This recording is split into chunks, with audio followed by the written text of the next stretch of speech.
아멘. 오늘도 귀한 은혜가 우리 모두에게 가득하기를 간절히 소망합니다.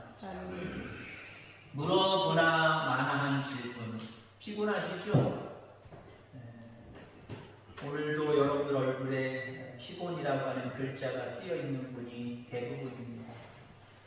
어저께도 우리 교인 한 분을 부부를 만났는데 일하고 차 끌고 가다가 저희를 만났어요. 아이고, 오늘도 오셨는데 그 부부가 어제는 더 피곤이라고 써 있었고 오늘은 조금 나으신 것 같아요. 예배 온다고 깨끗하게 샤워를 하셔서 그런지 샤워도 피곤을 풀 수 있는 하나의 방법입니다. 여러분들 피곤한데 피곤을 극복할 수 있는 방법이 다 누구에게나 여러분들 각자에게 있습니다. 어떤 사람은 커피 한 잔 먹으면 아우 개운해지는 게 피곤이 싹 가셔 그러는 분들도 있고, 대부분 공통적인 부분이지만 피곤할 때 오랜 시간 더 깊이 잠들면 됩니다. 병원 가서 감기 몸살이나 이런 거 걸려서 병원 갈 때 의사가 흔히 하는 말인데 우리가 실천하기 어려운 말들이지요. 푹 쉬셔야 됩니다. 어떻게 푹 쉬어요, 그죠? 여러분, 아니면 이른 새벽부터 일어나셔서 교회 왔다가 가시든 아니면 교회 오기 후로 일어나셔서 바로 포도 농장으로 가시든 어두워질 때까지 일하잖아요. 그런 여러분들에게 의사가 하루 종일 쉬셔야 됩니다. 의사들은 그렇게 보통 얘기하잖아요. 편하게 쉬셔야 됩니다. 아무 일도 하지 마십시오. 근데 우리는 일상적인 삶이 있기 때문에 하루 종일 쉴 수가 없어요, 여러분들. 그죠? 그 밖에 여러분들 피곤을 풀 수 있는 방법들이 분명히 한두 가지씩은 분명하게 있을 겁니다. 어떤 사람들은 독서다, 어떤 사람들은 운동하면 된다, 땀 흘리면 오히려 피곤이 가신다. 뭐 이런 모습으로 육체적인 피곤을 풀 수 있는 방법들 한두 가지씩 여러분들 다 알고 계실 겁니다. 자, 그러나 삶 자체가 주는 피곤함, 때로는 삶을 살아가다가 실패했을 때 그 실패가 주는 피곤함, 때로는 건강하게 살다가 육체적으로 뭔가 연약하고 질병이 걸렸을 때 그 질병으로 인하여서 오는 그 피곤함, 그건 어쩌면 육체적인 피곤함과는 좀 다르고 더 깊이 있는 고통을 주고 아픔을 주는 피곤함일 겁니다. 이런 피곤함까지 풀 수 있는 방법 여러분들이 있습니까?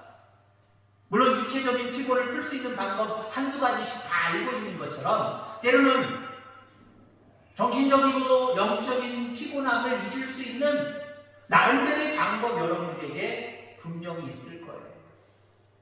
그러나 어떠한 방법으로도 해결할 수 없는 그런 어떤 피곤, 본질적인 피곤이 우리 가운데 있을 수 있다는 거죠. 자, 그러면 이런 피곤은 여러분들 어떻게 해결하십니까? 육체적인 피곤은 좀 쉬면, 더 많이 잠을 자면, 오늘 일 안 하고 좀 더 해야 되겠다 하고 쉬면 나름대로 회복이 금방 돼요.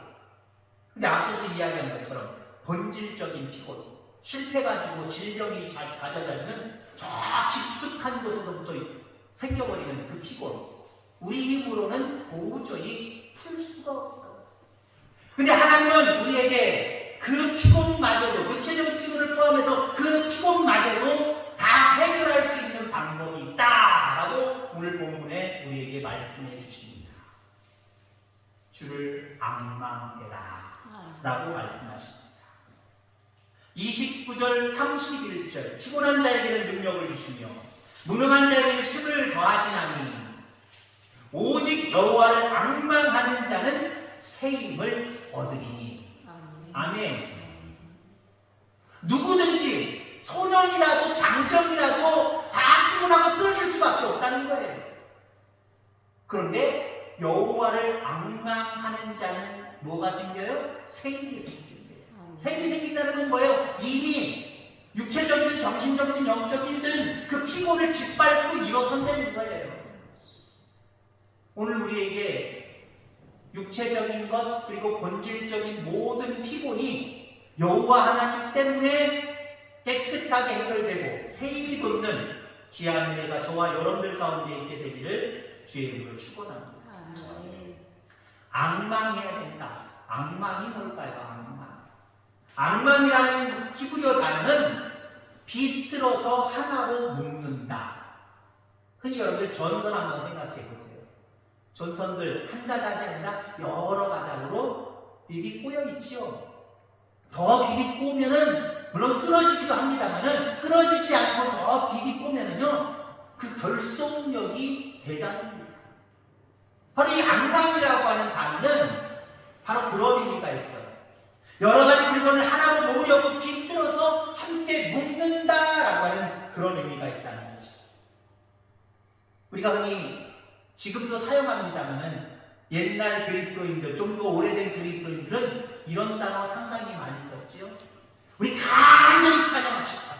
우리 간절히 기도합시다. 간절이라고 하는 말을 상당히 많이 썼습니다. 간절히 기도하고, 간절히 기다리고, 간절히 소망하고, 간절히 바라보면요 어떤 현상이 나타나냐면, 여러분 기도하다가 몸이 막 뒤틀리는 사람 여러분 한번 경험해 보셨습니까? 옛날에는 더 비틀어진 것 같아요. 왜 그런지 아십니까? 편안하지 않았어요. 우리 동성으로 기도합시다. 간절하게 기도합시다. 그럼 대부분 성도들이 어떻게 합니까? 이런 의지 아니잖아요. 고록부러진 그냥 창고 같은 건물에 그냥 바닥에다 저 어렸을 때는요. 뭐 저는 기억은 안 납니다. 우리 어머니 얘기가 저 어렸을 때 깐난아기랑 초등학교 들어가기 전에는요. 우리 교회, 제가 다녔던 처음 교회, 시골 교회, 고향 교회, 거기는 그렇게 지어놓고 가마떼기를 펼쳐놨대요. 가마떼기 위에서 앉아서 예배를 드렸대요. 저는 어렸을 때 그런 기억은 없고요. 여러분 같은 장의자 앉은 기억도 있고, 그리고 바닥에 이렇게 장판 잘 깔려서 앉아서 하는 경우도 있었던 것 같아요. 옛날에 기도하자 그러면요, 이런 의자 없이 날바닥에다가 그냥 의자, 방석 있으면 다행이에요. 무릎 꿇었죠. 무릎 꿇었죠. 옛날에는요, 무릎 꿇고 기도하다가 책상 다리를 하는 거 되게 창피했어요. 왜? 저 사람 믿음이 없나 봐. 기도를 저렇게 하게. 그렇게 생각하던 시절이었거든요. 대부분 다 무릎 꿇고 기도하는데, 지금처럼 2, 3분, 3, 4분 기도합니까? 안 그래요. 부흥회 때는 안 그래요. 평상시에도 마찬가지지만 부흥회 때는요, 30분 기도, 1시간 기도가 예사예요. 그럼 어떻습니까? 몸이 막 저려가지고 아파가지고 이러지 못하고 저러지도 못하고 비비 끄면서 또 기도가 실질적으로 간절해지기도 해요. 그러니까 하나님 앞에 쫙 눈물을 흘려가면서 그 한 부분 어떤 기도하고 있는 그 한 부분을 가지고 그냥 짜내면서 비틀면서 마음적으로든 몸으로든 비틀면서 기도해 본 적 없으십니까? 그걸 악망이라고 해요. 하루 이틀 기다려보고 하루 이틀 소원하는 거 그게 아니라 끝까지 비틀면서 간절하게 소망하고 바라보고 기도하고 하는 것, 그게 악망. 여러분, 마라나타, 주 예수여 오시옵소서. 주 예수여 오시옵소서. 그 정도가 아니에요. 주님 이 나라에 다시 재림하시기를 그날만을 소망합니다고 간절하게 정말 기다리셔야 돼요. 그게 악망이에요. 이사야 38장 28절에 보면 내 눈이 새하도록 악망하나이다. 이사야 선지자가 얼마나 하나님을 바라보면, 하나님을 악망하면 내 눈이 새하도록. 여러분, 태양을 오래 바라본 적 있으십니까? 눈부셔가지고 눈물이 나고 막 이상해지잖아요. 태양은 워낙 강력하니까 그래요. 근데 마음속으로, 영적으로 그 하나님을 바라보면서 눈이 실 정도로, 눈 뜨고 기도하는 건 아니겠습니다만은 그 정도로 하나님을 악망했다라고 이사야 선지자는 말하고 있다는 거예요. 그렇습니다. 이만큼 간절하게 몸이 뒤틀리는 그런 상황까지 바라보는 것, 소망하는 것, 기도하는 것, 이게 악망이에요. 그렇게 하면 하나님이 새 힘을 주시겠다라고 말씀했어요. 그러니까 우리가 신앙생활할 때 그냥 신앙인인지 아닌지 이런 모습의 신앙이 아니라 정말 이왕이면 여러분들 악망하는 자세로 신앙생활할 수 있는 저와 여러분들 다 되기를 간절히 소망합니다. 악망을 하려면 뭔가 끌리는 게 있어야 돼요. 뭔가 끌리는 게 있어야 돼요. 남녀간의 이야기로 예를 들어서 죄송합니다만 뭐냐면 내가 그 여인을 사랑하고 내가 그 남자를 사랑하면 여러분들 그 사람이 계속해서 눈에 아른거리고 보고 싶고 만나고 싶고 그 끌림이 있어야 연결이 되는 거예요. 그 끌림이 없으면요 그 연인 사이는 깨지는 거예요. 어느 한쪽이 끌리는 게 없으면 끝나는 거예요. 둘 다 뭔가 끌리는 게 있어서 헤어지고 싶지 않고 헤어져도 다음날 또 만나고 싶고 집에 오면 자꾸 그냥 떠오르고 또 보고 싶어서 밤을 설치고 그렇게 연애해 보셨습니까? 하나님에 대한 모습을 한번 바꿔보세요. 하나님의 은혜에 대한 부분으로 바꿔보세요. 여러분 하나님의 은혜를 얼마나 악망하십니까?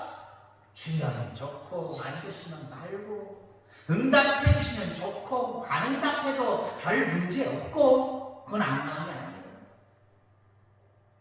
정말 그 하나님을 보고 싶고 그 은혜가 너무나도 사모되어져서 주실 때까지 정말 눈물 피트는 마음을 피 트는 그 상황까지 간절하게 바라보는 것, 소망하는 것, 기도하는 것 그 끌림이 있어야 된다니까요. 이사야는 말씀을 통해서 이렇게 이야기합니다. 하나님을 악망하기 원하는 사람은 꼭 하나 알아야 될 것이 있다. 하나님이 얼마나 크신가, 얼마나 강하신가 분명히 깨달아야 됩니다. 하나님의 강함, 하나님의 크신 그걸 알면 바라보게 되어 있다는 거예요. 악망하게 되어 있다는 거예요.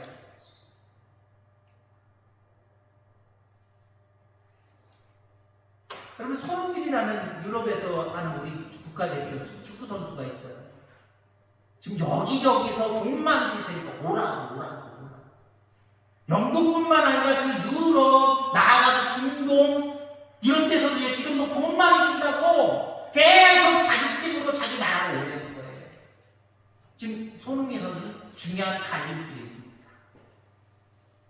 인기가 너무 좋아요. 왜요? 너무 축구를 잘하니까. 축구만 잘하는 게 아니라 인성도 좋아서 지금 영국의 총리한테 훈장 받았잖아요.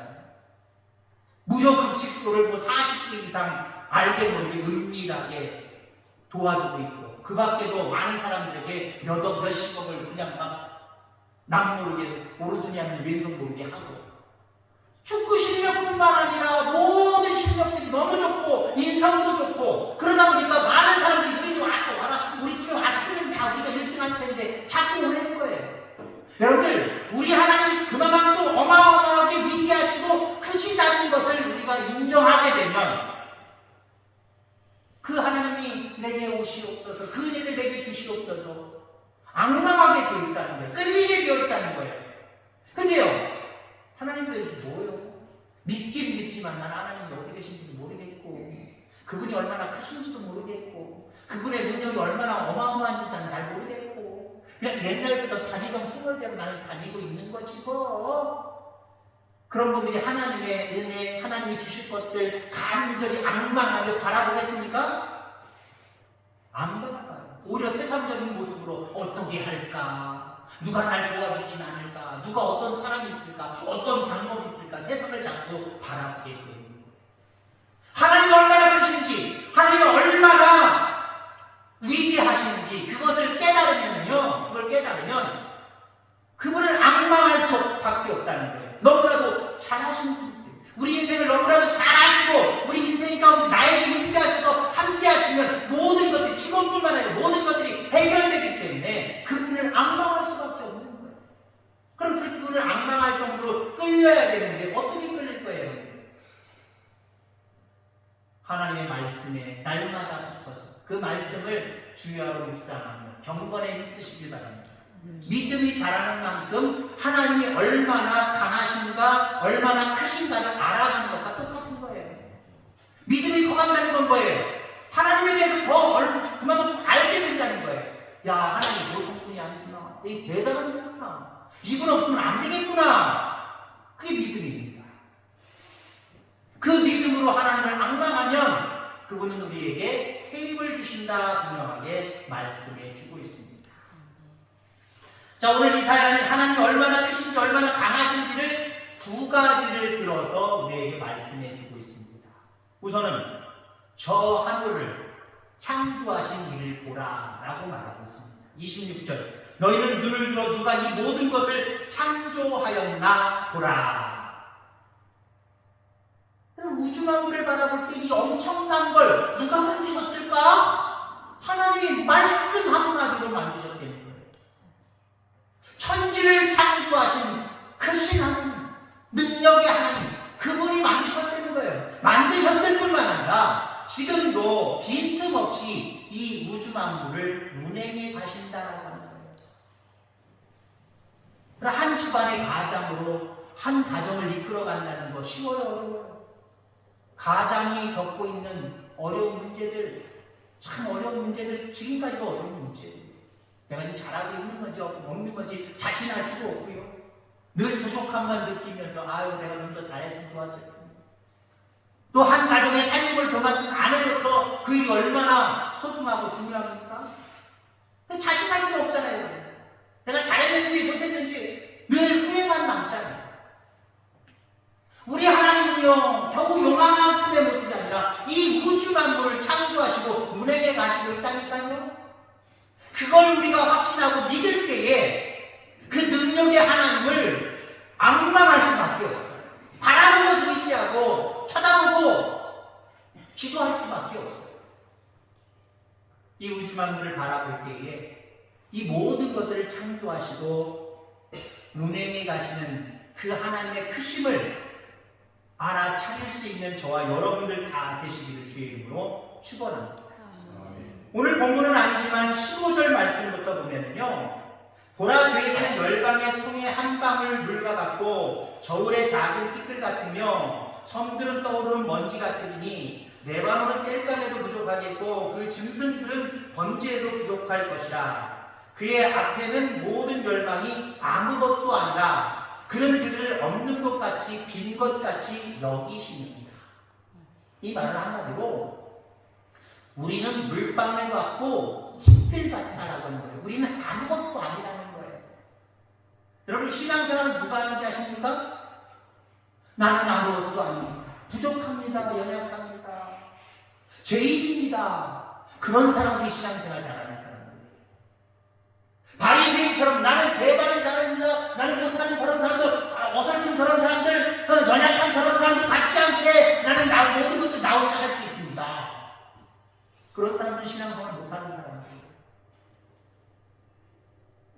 스스로 나는 약하고 스스로 나는 어리석고 스스로 나는 너무나도 부족하고 이것을 인정할 때에 그 아까 처음에 얘기했던 크시고 위대하신 천지만물을 창조하시고 운행하시는 그 하나님을 바라볼 수밖에 없다니까요.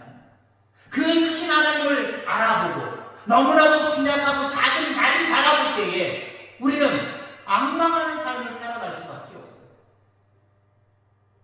그분이 별것 아니고 나는 대단해서 나 혼자 뭐든지 할 수 있고. 요한은 앙망하게 생겼어요? 요한은 바라보게 생겼어요? 안 바라본다니까요. 의지하지 않는다니까요. 몇 번 의지하다가 포기해버린다니까요. 그 정도로는 하나님이 쓰임을 주지 않습니다. 이게 차이가 많이 나야 되는 거예요.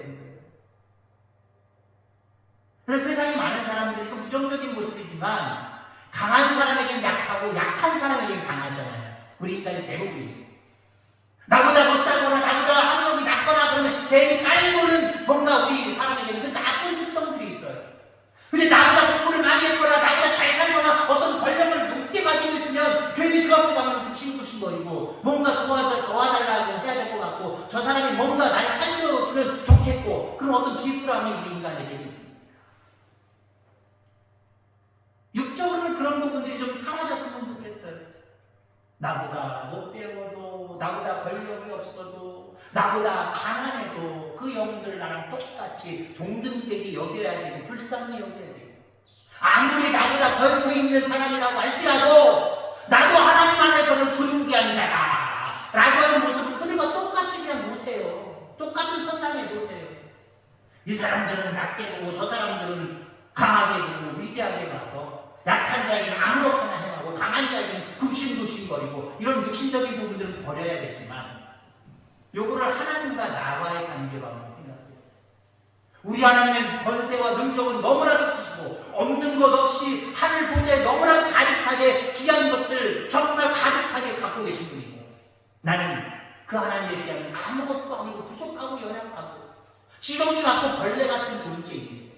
이렇게 생각을 하면요, 그분 앞에서 우리는요 좋은 의미로 굽신 거예요. 나 좀 도와주세요. 나 좀 이끌어주세요. 나와 함께 해주세요. 자꾸 그렇게 길게 되어 있다는 거예요. 비행이 꼬일 정도로 그 하나님을 바라보고 의지하고 기도할 수밖에 없다는 거예요. 그러면 어떻게 하시겠다? 그러면 우리에게 새 힘을 주시겠다라고 말씀하십니다. 그 모든 피곤을 잊고 극복할 수 있는 힘을 우리에게 주시겠다라고 말씀하십니다. 이 은혜를 입을 수 있는 저와 여러분들 다 되기를 주의 이름으로 축원합니다. 31절 말씀해 보니까 오직 여호와를 앙망하는 자는 새 힘을 얻으리니 독수리가 날개치며 올라가 맡을 것이요 다른 바퀴라 해도 곤비하지 아니하겠고 걸어가도 피곤하지 아니하리라. 여기 새 힘을 얻는 단계를 세 단계로 이야기하고 있습니다. 날아오르는 단계, 뛰어가는 단계, 걸어가는 단계, 이렇게 세 가지로 이야기하고 있습니다. 우리 상식으로는 이게 바뀌었으면 좋겠죠. 걸어가는 단계, 뛰어가는 단계, 날아오르는 단계, 이렇게 단계가 이렇게 됐으면 좋겠는데 반대로 되어 있어요. 날아오르는 단계, 뛰어가는 단계, 걸어가는 단계.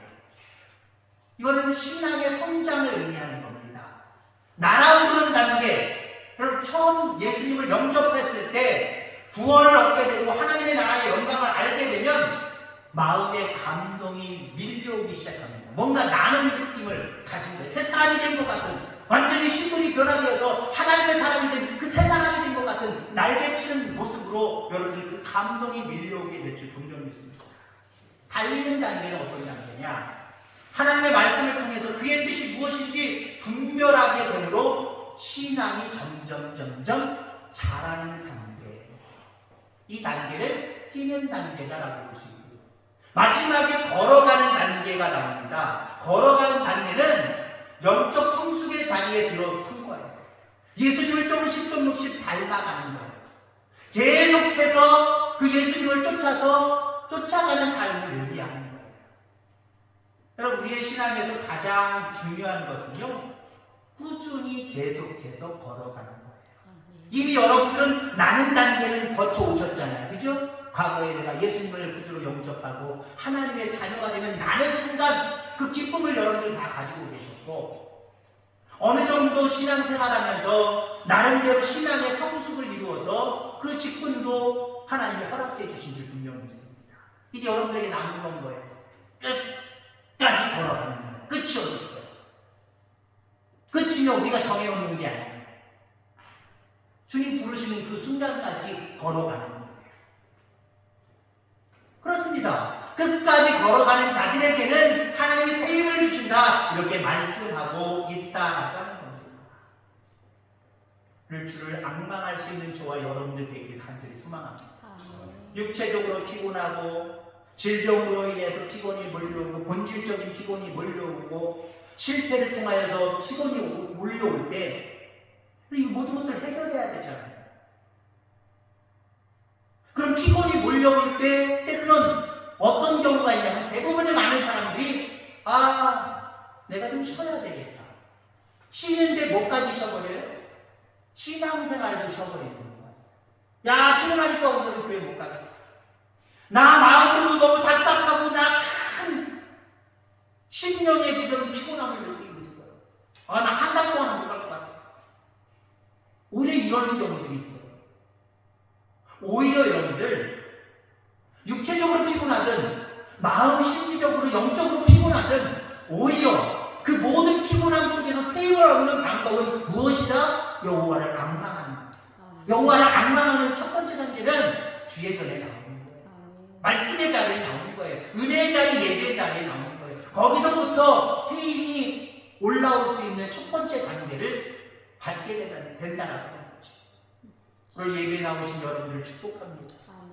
하나님 육신적으로 피곤한 여러분들의 육체를 만져주실 것이고 알게 모르게 여러 가지 인간의 본질적인 부분에서 피곤을 느끼고 있다 하는 것들이 있다고 한다면 그것도 하나님이 오늘 새 힘을 돋게 하실 줄 분명히 있습니다.